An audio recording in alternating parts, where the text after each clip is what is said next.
something! Holy crap! Objection! Objection! Yes! I got something, guys! Yes! So happy! Ah! Not so loud! Shut up! I got it! Ah! It's grating on the ears. Why are you making up for the lack of confidence with barbaric shouting? I screwed up. No, you didn't! No, you didn't screw up your first objection. It was awesome. Ruby, stop moving around. Present your argument while you've got everyone's attention. Right. Sorry. I've got this. John, you said that the walls behind a carton were plain and white? That was what I remembered. I never saw any blood on the walls. Well, that's not right, because the walls were in fact covered in blood! Based on this piece of paper. Were they really? Yeah. That means you must have entered when Cardin wasn't dead. Well, he never was dead, which means if Jean never saw the blood, that means that Jean wasn't the one who caused the blood to be put on the wall in the first place. Jean couldn't have killed Cardin. Cardin isn't dead! But whatever. Oh, I wouldn't take his statement too seriously if I were you. Huh? Why not? Well, for one, his memory is already foggy. The memory of one who was knocked unconscious and cannot remember the entire night. Surely some memories could be mistaken. Yes. Well, but secondly, I also have this piece of paper. I have a Pokeball. This. It is another. See, it's a piece of paper. Huh? What's that? Oh, I wasn't going to let Yang press all the evidence now. Let's see. Evidence of drugs. Large amounts of drugs. Substance were found in Cardin and in John. According to the bartender testimony, there were drinks purchased at the bar, and the drug in question is most likely alcohol. Yeah, I'm pretty sure you would get alcohol at a bar. The content of substance doesn't seem to match with the amount of drinks purchased at the bar, however. So they got very strong drinks. Oh, I wasn't going to let Yang press all the evidence now. I needed to keep something up my sleeve. This is a report stating that there are evidence of drugs in their systems.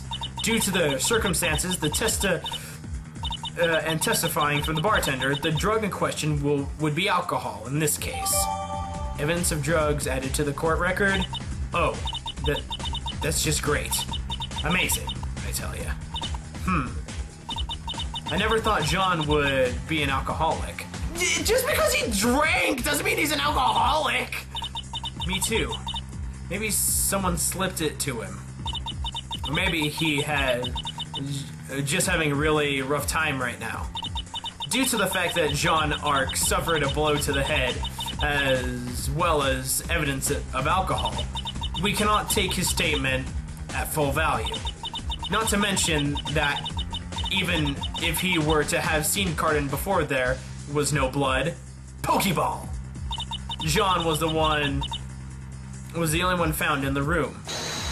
Therefore, it was he that caused the bloodstains on the wall when he tried to murder Cardin. Exclamation point! Son of a biscuit-eating bulldog. Order in the court! Miss Schnee seems to be reinforcing the prosecution's position yet again. Is there anything else the defense wants to bring up? Right now, the evidence still seems heavily against the defendant. I may have to render my verdict if the defense has nothing else. Blake, what are we going to do? I'm kind of running out of ideas here. One thing I noticed was the time gap between the call and when the attack happened. The call was made a bit after 2 a.m., while the attack took place on Cardin from 1 a.m. to 1:30. That's a rather large gap. One I find suspicious. Oh? I think I know where you're going with this one. Your Honor, Wait, I have something. I'd like to call the one who called in the crime to the stand. I think he will be able to provide crucial details about what happened before the call was made and when the crime took place. There is a rather large gap between that seems highly suspicious. Well, I suppose we don't yet have all the answers. Neither the verdict or the accused seem to remember when they enter the room exactly. Very well, I will allow this. Bailiff, bring in the witness. Phew, you've got a little bit more time. That worked. Okay, what next? And there he is, the schmuck. Witness, your name and occupation? Why, hello there, Miss Schnee. You would happen to be busy later tonight. What a schmuck this guy is. None of your foolishness. State your name and occupation. Don't be shy. I promise you'll have a great time. Weiss, just keep blowing him off. I could take you to the police academy club after. I don't have a shift tonight. Enough. Your name and occupation, fool. Yikes. Okay. Take it easy.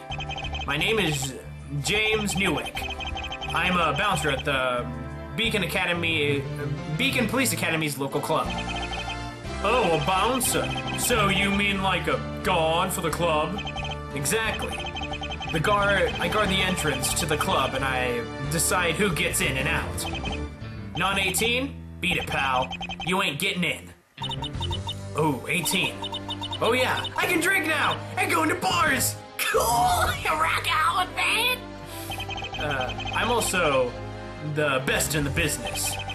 My eyes never tire. I can always pay attention at my post, even when nothing is going on. That sounds like kind of a stretch to say. I mean, I thought our guards get really, really bored. Oh, believe me, I'm just perfectly fine. I may immediately detect any motion down the hall. I will immediately detect any motion down the hall. Oh, will you? Why didn't you detect the attack going on then? I've got like a built-in motion sensor. This guy's a piece of work already, alright? Oh, but would you look at that? 2 females on the defense side. You two want to happen to be busy tonight. Shove it! We could all go together to a nice restaurant. Save your breath. Mr. Newick, I don't believe that this is a time and place to ask for dates. When am I going to get a chance later? During the recess, you stupid. Like my father used to say, you lose 100% of the shots you don't take. Well, the shots you're taking are misfiring. Oh, snap! Holy smokes, what the heck is wrong with this guy? Enough of your pointless, inefficient dating tactics. Let's just point out what's important. Not only did Mr. Newick report the crime, but he saw the victim and the defendant enter the closet. What? That's right. I saw them both head in there, and at that time, no one else went in or out of there either. That's absolutely terrible. I should have seen that coming.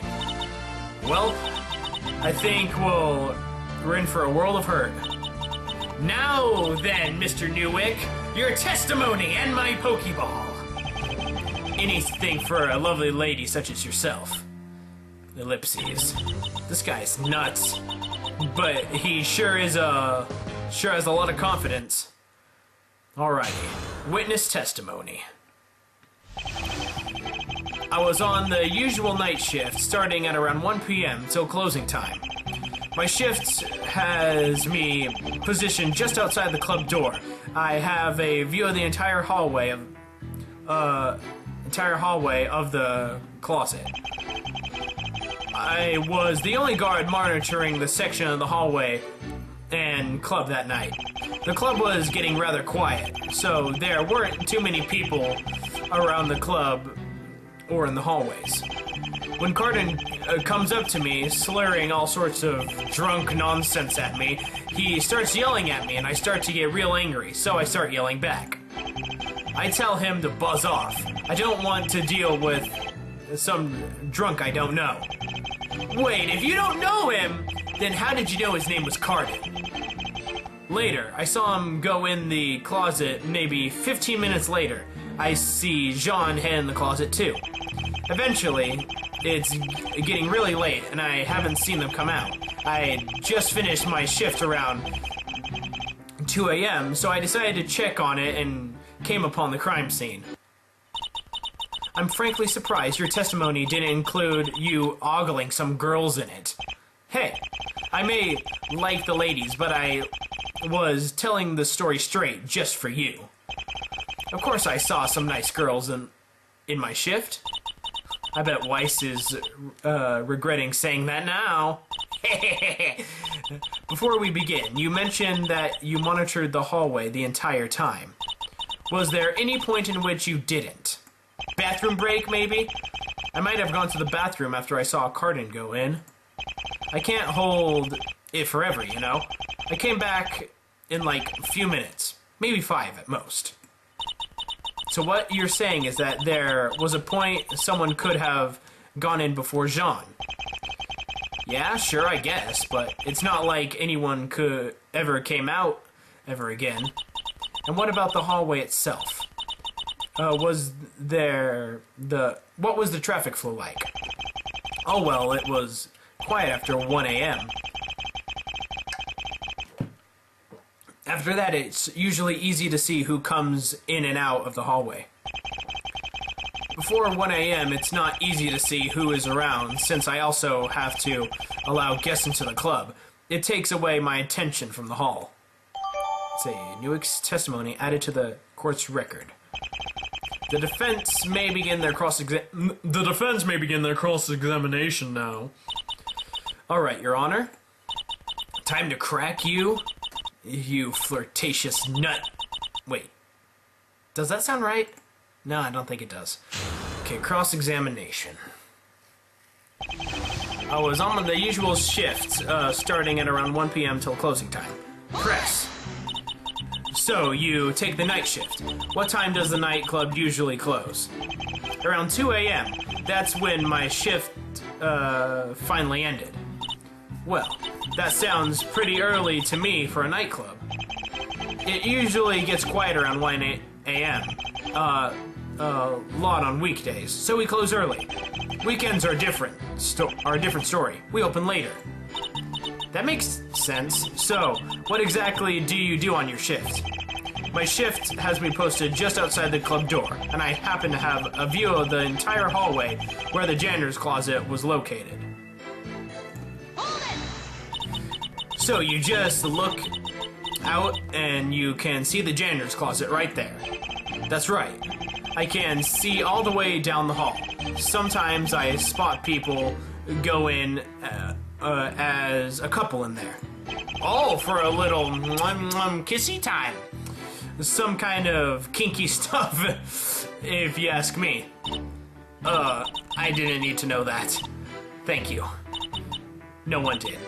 Continue.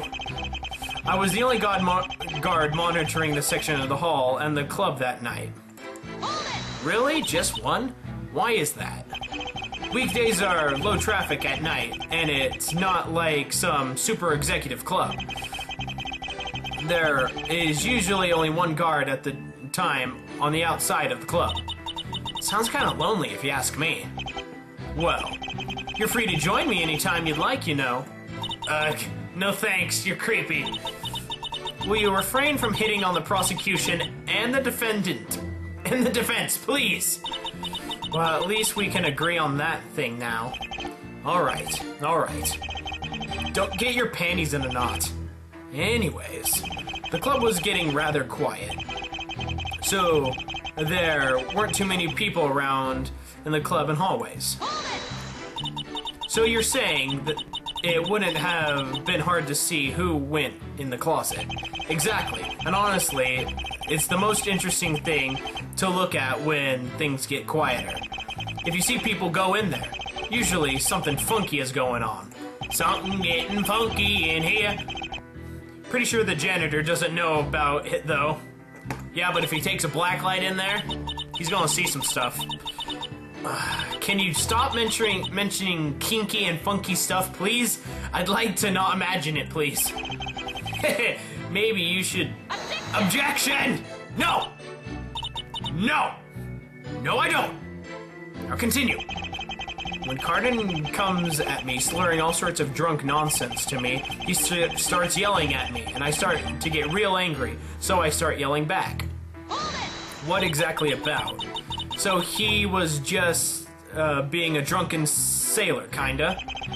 He was spreading all sorts of nonsense. He raised his voice, so I had to do it back to him. Yes, but what was he talking about? You know, two wrongs don't make a right, right? Wait, did you just make a pun?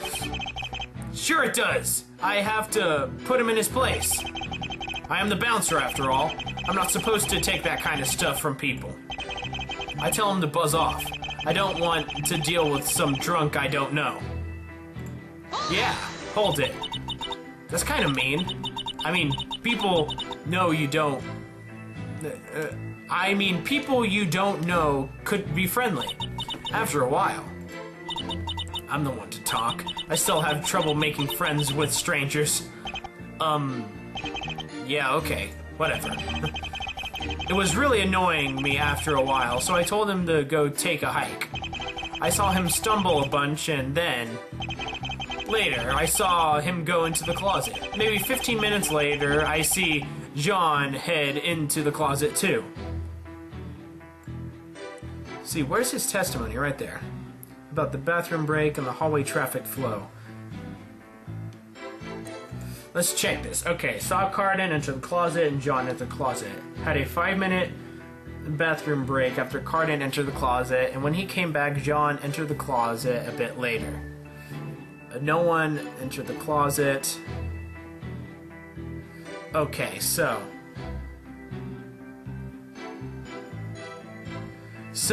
is that 15 minutes after his 5-minute bathroom break? Or 15 minutes including his bathroom break? Let's press that. You saw them both head in there together? How come you didn't do anything? Well, I'm thinking something kinky might be going on. Yeah, that's nice. I didn't want to interrupt anything. Please, stop with the kinky stuff. I don't need to imagine John and Cardin now. Yeah, there's not a ship that will ever sail. Don't you guys dare. Hey, that's what I saw and had to assume. That's what happens when two people go in there 9 times out of 10, in fact. It seems like he's very well experienced in knowledge of post-clubbing closet outings. I'd like to be as inexperienced in that as I can. Sometimes it goes to broaden your horizons. It's good to broaden your horizons, you know. So yeah, I was at my post for a while. Eventually, it's getting really late, and I hadn't seen them come out. I just finished my shift at 2 a.m., so I decided to check out and came upon the crime scene. How come you didn't go in earlier to check on them? Hey, I didn't want to interrupt anything, and I'm supposed to stay at my post. Not to mention, it's not exactly my cup of tea, what I imagined was happening in there. I thought you said you didn't want to imagine anything. Not wanting to imagine anything doesn't mean it stopped me from doing it. Okay, yeah. Ugh, disgusting. Oh god, that felt painful to go through. Ruby, focus. You saw something fishy, didn't you? Kinda, maybe. Check the evidence again. Something doesn't add up. Yeah. What could it be, though? You're definitely hiding something, Mr. Newick, beneath that giant smile. Okay. Oh, I think I got it! The evidence here contradicts whatever lies Mr. Newick is saying. Hey, are you calling me a liar? I don't lie about that. I didn't lie about that at all. I'm afraid Mr. Newick is right. I don't see how the evidence contradicts. Aw, the statement. Come on. But he had the 5-minute 15 interval break bathroom thing. Dang, okay.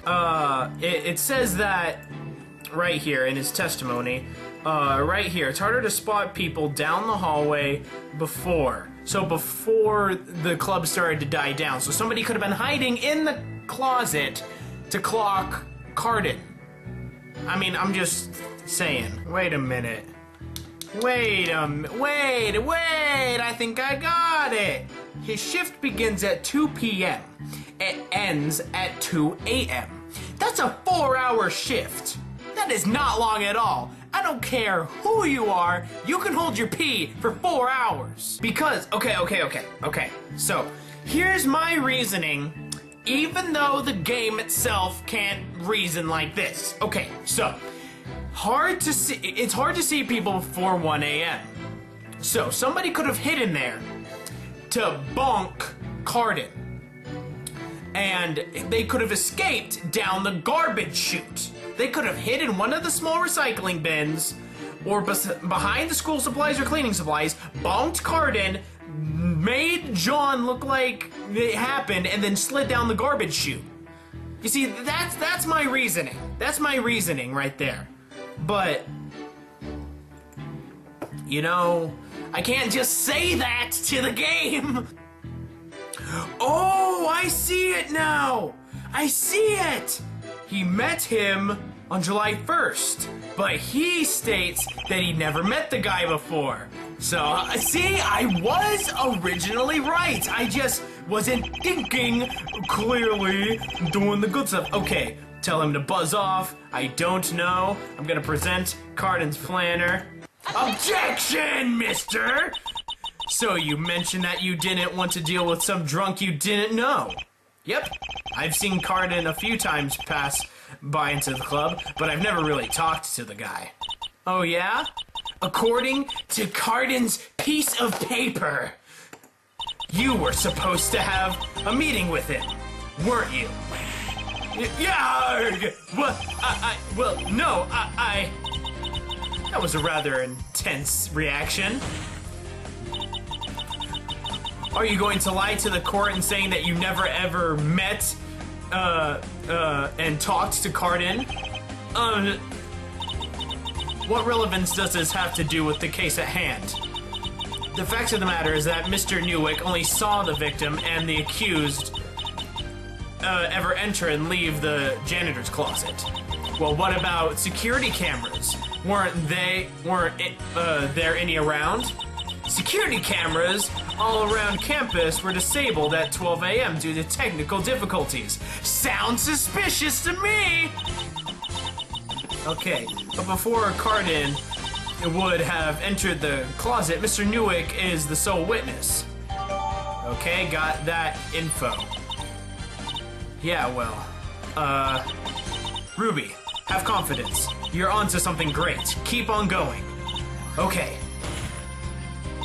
The reason is relevant is because the fact that the bouncer is the only one to claim to have seen them go into the closet together. That sounded so wrong, but we're moving past that. Mr. Newick could have been the one to follow them and take them both out. Then we have to put the blame on John by sticking the fingerprints on that statue. And you can't prove me automatically wrong because the cameras were knocked out. What? No, I didn't try to murder anyone, and I didn't leave my post. The club could vouch for me. Still, the fact that you've already lied to us once about knowing Cardin means how we can trust your word. How can we trust a word about what you saw? I'd like Mr. Newick to testify about what he had meetings with Cardin. Miss Rose brings up a good point. about the suspicious nature of Mr. Newick now. You will testify about your meeting with Carden, Mr. Newick. Good find, Ruby. If we could figure out his connection to Carden, we can find out what the role Mr. Newick really played in this crime. And with that, camera's dying. So I'll be right back. The tables do indeed seem to be turning. It seems that Ruby is finally starting to put the puzzle together. That will truly show what went down that night. What will Newick's true testimony tell us about that night? Find out next time on Ruby Rose, Ace Attorney.